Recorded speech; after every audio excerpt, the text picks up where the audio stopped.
بجلی کی تاروں میں سپارکنگ سے 34 ایکڑ گندم کی فصل جل کر راکھ۔ نوشہرہ حلقہ کے نواحی گاؤں موزہ کلکے میں افسوسناک واقعہ پیش آیا، جہاں بجلی کی تاروں میں اچانک سپارکنگ کے باعث گندم کی تیار فصل میں آگ بھڑک اٹھی، جس نے دیکھتے ہی دیکھتے وسیع رقبے کو اپنی لپیٹ میں لے لیا۔ تفصیلات کے مطابق مقامی زمیندار جمشید اسلم گجر اور دیگر کاشتکاروں نے تقریباً 34 ایکڑ اراضی پر گندم کی فصل کاشت کر رکھی تھی۔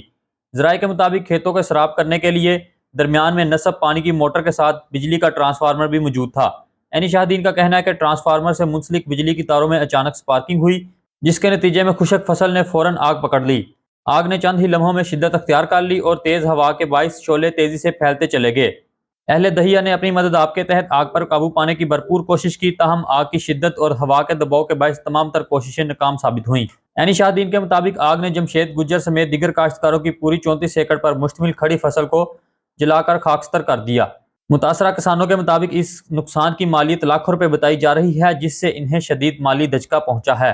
اہل علاقہ نے متعلقہ حکام سے مطالبہ کیا ہے کہ واقعے کا فوری نوٹس لیا جائے اور متاثرہ کاشتکاروں کو مناسب مالی امداد فراہم کی جائیں، جبکہ بجلی کے نظام کی بہتری اور حفاظتی اقدامات کو یقینی بنایا جائے تاکہ مستقبل میں ایسے افسوسناک واقعات سے بچا جا سکے۔